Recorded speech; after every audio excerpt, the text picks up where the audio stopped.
Hi everyone, I'm Megan. I'm a mum of 6 kids living out on a small farm in New South Wales, Australia, and this is Valley View Living. I thought I'd show you a bit of different content today, different from my usual homemaking and homesteading or homeschooling. Today I'm going to talk about home birthing. You could say we're extreme DIYers. I'm going to share my latest birth story with you. For my baby, I say my baby, but she's very much my toddler. She will be turning 2 later this year. I was inspired today to share my unassisted home birth story of my 6th baby. After watching Emily from Aussie Debt Free Girl, she inspired me with her birth video from a few years ago. So, here are my 2 littlest ones. They are 3 and 1. And my story today is about this little person. Mine! We'll call her Baby B in the story. All right, Baby B, Baby I, are you 2 going to go and play? Play. Yeah, play so Mummy can talk to the people. All right, you go off and play. Come on, Baby B. So, I'll start the story with a bit of background. All of my 6 children have been born at home. So my first home birth was about over 14 years ago now, when I was in my late 20s.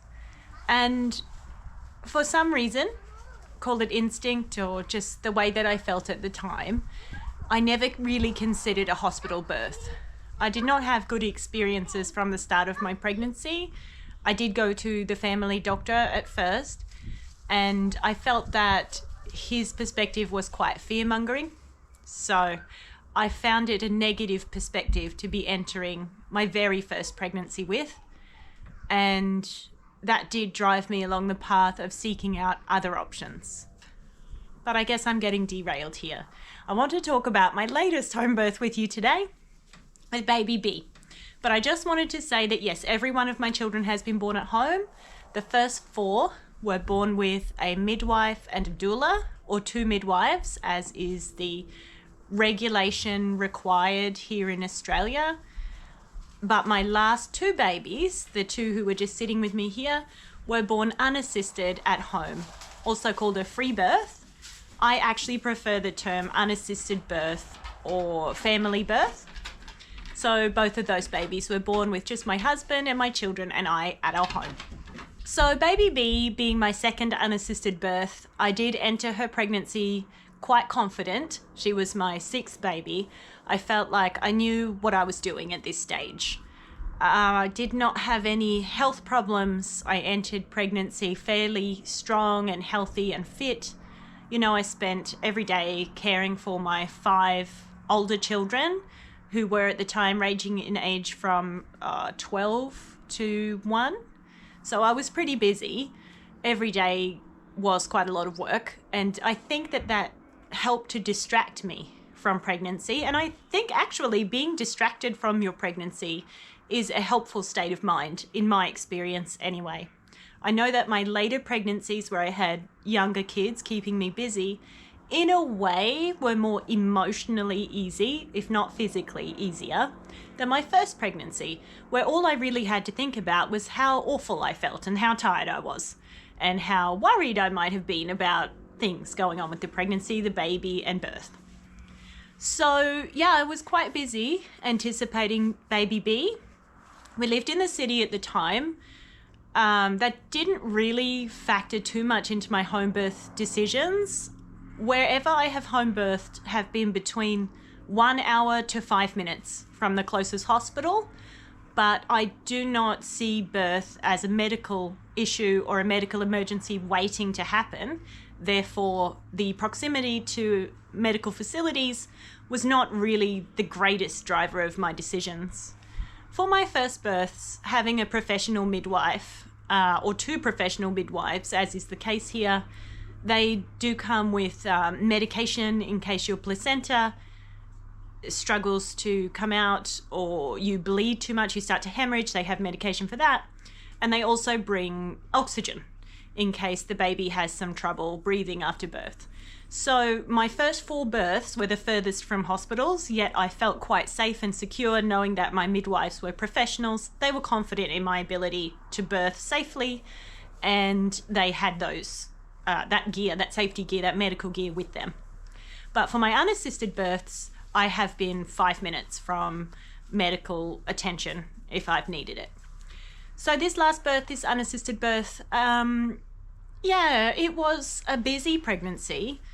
I monitored my own health, so it was also a self-managed pregnancy. I did not hire a medical professional or a pregnancy assistant, like midwife, anybody like that through the entire pregnancy. I know my body very well, and I know what makes me feel unwell, what makes me feel well. I know how to treat my body so that I have the greatest health possible to me. That does not mean I'm always in the greatest of health. I have chronic health conditions that don't tend to affect pregnancy or birth. In fact, they seem to go into remission while I am pregnant and postpartum. But all that to say is that if I felt unwell, I would have sought medical care or medical attention. But at no point during my pregnancy did I feel anything other than fatigue, normal fatigue, and nausea in the first few months, which is normal for me. It's generally gone by maybe 4 months, 5 months at the very latest. And that's it. I didn't develop any swelling. I didn't have any signs that there was any kind of problem. Now, I know in my first pregnancies it was much more normal to be expected to have blood tests routinely, scans, of course, all that kind of thing. For me, in my self-managed pregnancy, I did choose to have 2 scans. I had 1 scan before 20 weeks. I did not have the morphology scan. I've never had that scan, and I prefer not to. I had a dating scan, basically. What I wanted to do was see my baby on the screen in the ultrasound, see the baby and see, oh look, they've got all their limbs, they look healthy, they look strong. This ultrasound technician is not freaked out or worried about anything, even though it was not a morphology scan. They probably would have been able to see any major glaring issues. I was around 18 weeks at the time. So I went along for that scan. I found out the sex of my baby, another girl. I have 5 daughters and 1 son. And of course, we were very excited. Then later in the pregnancy, around 34 to 36 weeks, I went in for a vanity scan, as they're called, or a 3D scan. And that was to see the baby again. And we took all the siblings and my husband and I think my dad came, and maybe my mum as well, or my mother-in-law, but family came and the siblings came, and we all saw baby B in 3D on the big screen. And I also use that as an opportunity to check the position of the baby so that I can see if she was transverse or breech or in any kind of difficult position, which I did not feel that she was, but it helps me entering an unassisted birth at home to truly picture how the baby's doing.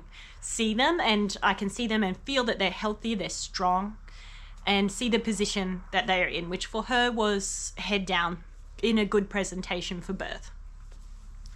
So other than that, and self-monitoring, and the biggest thing for me is eating well in pregnancy, lots of protein, trying to eat organic or low tox, living a low tox lifestyle as much as I can. I am not perfect. And having outside time, trying not to stress, sleeping like as my body demanded it, and just, caring for myself. Those are my pregnancy tools, and that's what I employ when I'm expecting a baby. And it's worked. It's worked well for me. I've had 6 home births without a complication and 6 pregnancies without a complication and 1 loss in between there, 1 miscarriage, early miscarriage. So as I grew, pregnancy feels uneventful when it's self-managed in many ways. I just grew bigger. I just anticipated the birth and, connected with my baby. And by that we mean we just take time to rest in peace and quiet and feel the baby within you. That's a very special, precious privilege, and it's not a time that I've ever taken for granted. So I really enjoyed those months, especially as she grew bigger and you can feel your baby kicking.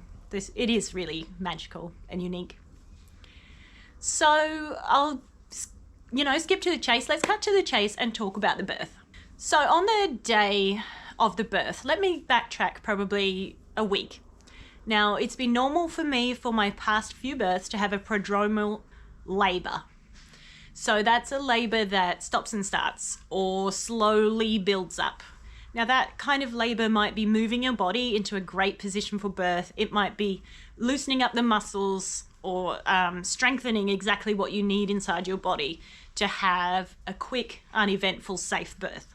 So by this stage, this had happened in a couple of pregnancies previously. I trusted that process completely and did not stress, did not expect the baby every time I had some contractions. I just let the process be what it needed to be. I had had the stop-start contractions for probably a week, and that means that I would have contractions and then they would peter out after a few hours and disappear. And then the same might happen that evening, and then the next morning it might happen again, but they would always fade out. They would always just disappear after a few hours. So I carried on with normal life. That day that the baby was born in August, I went out alone with my 5 kids, and when I lived in the city, that was very normal for me to just go out and about. I've always homeschooled, so my children have always been with me through the day. And on this day, we did some grocery shopping just at our local. We probably got something to eat, takeaway sushi or something, and then we went to the playground. So my kids were having a lot of fun at the playground, and it was probably 1 or 2 in the afternoon, and all of a sudden my body just sort of screamed at me, go home, go home, go home and have a rest. And by my body telling me that strongly, I mean I started to feel a bit dizzy and just a little tired. So I super hydrated. I was driving a car. I only had to drive 5 minutes. But of course, to be super safe, I just hydrated. I drink a lot of coconut water in pregnancy. I ate some protein snack, probably almonds or something like that. And then I just took all the kids home. And as soon as I got home, it was like hyper nesting. It was me knowing the baby is coming tonight. I contacted my husband, who worked an hour from home at that time, and he would come home generally at 10 or 11 at night. He had to take multiple public transports to get where he was working. It's a long story, but at that point, I knew the baby was coming. I was alone at home with the 5 kids, and I just sent him a message saying, hey, I'm sure this is it. She's coming tonight. Try to get home as soon as you can. I said he didn't have to finish up work early or, anything like that. Just come home straight after work. So he did that instead of taking the public transport, which takes hours to get home. Hey, baby B, we're talking about you. He got an Uber as far as he could, which cut the travel down hugely, and he came home by 9 o'clock that night. So I had all the kids in bed at 9, closed down the kitchen, and I just decided to not believe I was really in labour, which is another one of my strategies for coping with early labour, or the early part of labour, is just pretend it's not happening. So while I was putting the kids to bed, while I was making dinner and cleaning down the kitchen, I was having quite intense contractions. Contractions intense enough that I knew I was going to have a baby that night. And as a mum to 6 kids, you know when you're having a baby and you know when you're not. So those contractions were pretty strong. And there's 2 ways to tell my birth story. I can say that I was in labour from about 2 o'clock when I got home from the playground with my children, or I can say, which is what I say to myself, I went into labour at 11 at night. Because at 9, even though I was having those contractions, I went to bed. I said hi to my husband when he got home. I said, I want a couple of hours sleep before we do this. And I did. I went to bed and I just ignored the contractions and fell asleep. And I slept, obviously, fitfully and quite lightly, but I did sleep. I slept for probably 2 hours before the contractions. The sensation of the contractions chased me up out of bed, and I couldn't be lying still anymore. And so if I say that I went into labour at 11, then the baby was born at 12:30. It's an hour and a half labour. If I say that I started way back at 2, it's much longer. It's all about that perspective for me. Now that I've had quite a few home births and understand how my body works to some extent, or to a great extent, honestly, in birth, pregnancy, and postpartum. Mine. Yours? Mine. Yes. Baby. Up here. Say hi. Hi. Hi. So, as soon as I got out of bed, so at about 11, I went to the toilet, and here we're going to get into birth stuff. We're going to be, totally TMI here, absolutely talking about details. And right away I had a bloody show. So I went to the toilet, and straight away I knew, okay, this is really happening here. Bye. Okay, back again. So yes, I had the bloody show. I was contracting through that. It was all very intense. Going to the toilet in late labour is super hard work. It's not fun. It's really difficult. And you're sort of waddling around, and you're so big, and you're just feeling your body start to truly open up, which is an intense experience, to say the least. So I don't want to make it sound easier than it was. It was a lot. So I knew the baby was coming, and she was coming soon. I've been in this place before a few times, after the bloody show, before transition, and before the baby arrives, before the birth. And I knew I did not have long at this point. So I grabbed my birth supplies, which for me were a stack of fresh fluffy towels. Now I'll just say here that I did not have a water birth, I did not plan a water birth, and I do not enjoy at all water birth. I know that it's very popular and very common for home birth women to use to cope with the pain. For me, I treat birth the way that I treat all jobs that I don't want to do. I just grit my teeth and I do it. So the birth pool, which I did have for my first 2 labours at home with a midwife, it just felt like a lot of fuss and a lot of mess, and I'm not a water person anyway. I like hot baths, but I'm not someone who feels particularly at home or grounded or safe or comfortable in water other than that. So I did not need chose not to have a birth pool. So my supplies were a big stack of fluffy towels, which were not for a birth pool. They were simply for myself rubbing down a baby, wrapping up a baby, keeping myself warm, and for mess. So obviously when you give birth, out comes all the water, out comes some blood around the baby, and you can poop everywhere.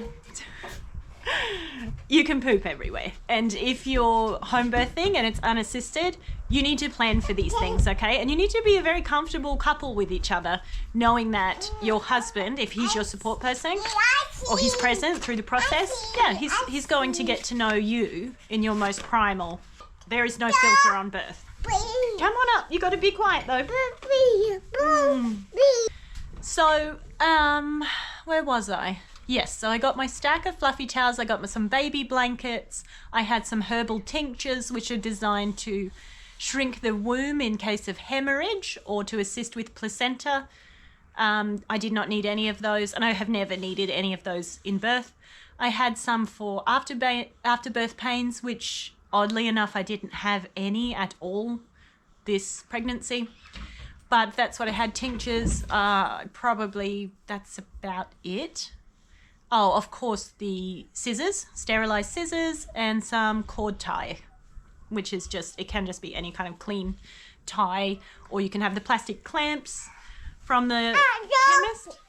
Now, we had those supplies, and I cannot think of anything else, but if I remember in the editing, I will link it here. After I got my supplies, I went down to the lounge, which in this house was at the other end of the house, away from my kids' bedrooms. And I just laboured alone for a while. So I didn't even want my husband there at that point. As I said, I just grit my teeth and try to get through it. And I just remember some pretty gentle contractions for that hour. Not gentle, but not hideous.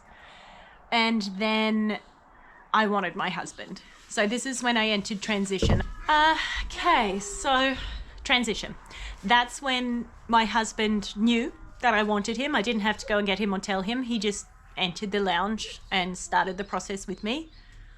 Oh, that's something else. We needed a bucket for the placenta, and I think I had a bucket in case I felt sick. So, of course, now with hindsight, I know I was entering transition, but then I did not know. I just knew that I did not want to be pregnant. I did not want to give birth. I could not do this again. Please help me. Please make this stop. That's transition. And for me, it was blissfully quick. I remember 3 contractions, 3 strong contractions once my husband was there with me. And the first one got the baby right, she just dropped. I felt that first contraction just push her down right into the birth canal, ready to come out. Then the second is when my bag of waters, my amniotic fluid burst. And because of the position that I was in, sorry, childcare, everybody's home, of course. Because of the position that I was in, the amniotic fluid just burst all over my husband's socks. And I'll always remember that. It felt very satisfying. I mean, men don't have to do much in the birth process. So for me to share my bag of fluids on his feet felt like very inclusive of me. So after that, after the waters burst, that was it. The third contraction, just probably moments, maybe minutes later. Our bodies are amazing like that. They give us the break when we need it. She was born. She came out. There was no pushing. I've only had to push in one of my births, and that was my son, who was 4.5 kilograms. So he was big. But all my girls have been 3.5 kilos, which is somewhere around 7 pounds, I think, were straightforward, just fetal ejection reflex just came out. So on that last contraction, she came out all in one, and I caught her and I held her and I brought her up to my chest, and I just can remember now just crying with relief and just praising God that she was here and being filled with thanks and gratitude that it was done. It was done. It was over. And she was here, safe and beautiful. Now, for me, I've never had a problem with the placenta. If anything, my placenta comes super fast. I've got my baby snuggled and plop, out it comes. So I have to be prepared for that. Or if it's unassisted, I have to be prepared for that. My husband has to be. So being the professional birther that I am with many years of experience, I was ready right over the bucket, and plop, the placenta came right out into the bucket. Now, that meant that we left her cord attached, and it was attached to the placenta, and I was sort of free to just move around. So she wasn't connected inside me, which is nice. I like the way that my placenta delivers quickly like that. It makes it easier for me to move around and be comfortable. And I did just get comfortable. I sat on the chair, probably had towels on, wrapped up the baby in her first baby blanket. Not her pretty one, because her pretty one is for keeping forever. That's a hand knitted blanket from a friend of mine, which I treasure. But like a baby blanket that was okay to get vernix all over and amniotic fluid and blood and poop. So yeah, we just wrapped her up and snuggled her until the cord stopped pulsating and was white. At that point, I really wanted a hot shower. I wanted to wrap this up. I wanted to take my baby, and I wanted to go to bed. So we cut the cord. There was no blood came out of the cord. And we tied the cord. So you just get a cord tie and you just tie it, probably, 10 centimeters or something, 20 centimeters, maybe, not that long, 10 centimeters probably, from her belly button, tie, and then it's done. You've got your baby. You've got the placenta in the bowl, and you yourself, that's when you have to become a priority. You have to watch your blood loss, if you have any. You have to watch how you feel. You should not be feeling like white or faint or jittery. You need to follow your instincts and make sure that you are safe at this point. For me, I've never had any issues with blood loss, so I just passed baby B to my husband, and he sat there and snuggled and bonded, and I took myself off to the shower and had a beautiful, luxurious hot shower all by myself, because usually I'm sharing the bathroom with many children coming and going. They were all asleep. They were asleep through the whole birth. Had a beautiful warm shower. You know, it was a winter night. I really just enjoyed every moment of that. I took it slow and cared for myself through that process.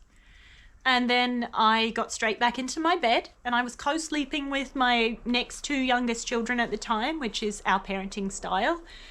And my husband brought in baby B, and I snuggled her, and we breastfed, and we just were skin to skin, and we were in our own bed, and we were in our own room with her own siblings, and we just went to sleep.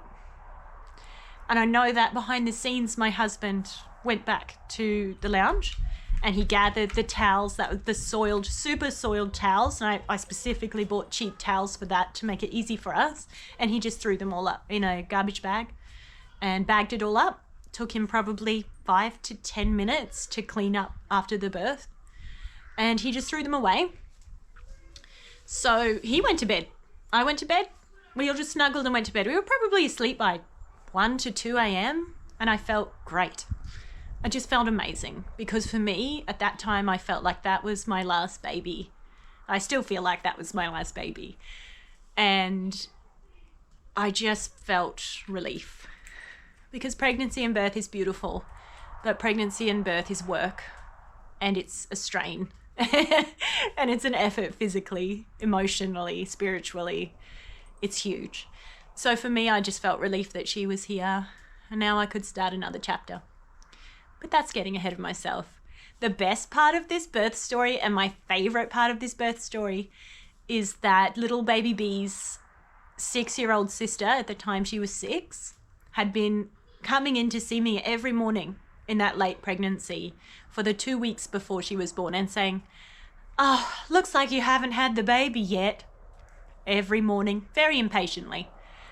But this morning, on baby B's birthday, she came in, and she was the first to come in. We were all just sleeping in bed like any normal morning on any normal day. And she came in and she said, "Oh, looks like you haven't had the..." "What is that? Is that the baby?" And she was just thrilled. She was the first sibling to meet baby B. And that's how it should have been, because she was so patiently and beautifully waiting. So that is my boringly normal family birth story. I was pregnant. I took care of myself. I went into labor. I took it easy. We gave birth. We cared about me, and we focused on me and, of course, the baby. Everyone was healthy and well, and the family went on with life the next day as usual. Okay, so yeah, that's my birth story. Now, I don't know, sweetie. So all's well that ends well. A family birth. I'm so glad we made those decisions. Of course, wherever you choose to give birth is where's right for you. And I just want to say that if it doesn't feel right for you to go to the hospital, there is another way, and there is another choice. Just like everything in life. You know, we homeschool and we home birth, and I'm a homemaker, and it's just always felt right for us. It feels extremely countercultural to live that way now, but I'm okay with that. There's one other thing I wanted to touch on, and that's the idea of a failed home birth or unassisted home birth. Now, the only people I've ever heard use that terminology is medical professionals, and it's medical professionals who are assisting a woman and a baby who have transferred to the hospital generally. Now, calling that outcome failed is completely erroneous. A failed home birth is not one where a woman has felt the need to transfer for medical assistance and acted on that need and sought out medical assistance through the hospital or an ambulance or however she has done that. That is not a failure. That happens sometimes. In fact, In speaking to midwives, up to 1/3 of all home births end in transfer, maybe even higher. That is not a failed home birth. That is somebody seeking medical assistance when it is appropriate to do so. We really need to change the language around that because it just further divides medical support people and women who choose to birth outside of the system unless they need medical assistance. So thanks for listening today. If you've enjoyed this content, please feel free to like or comment or subscribe. And I will see you next time in my next video. Bye.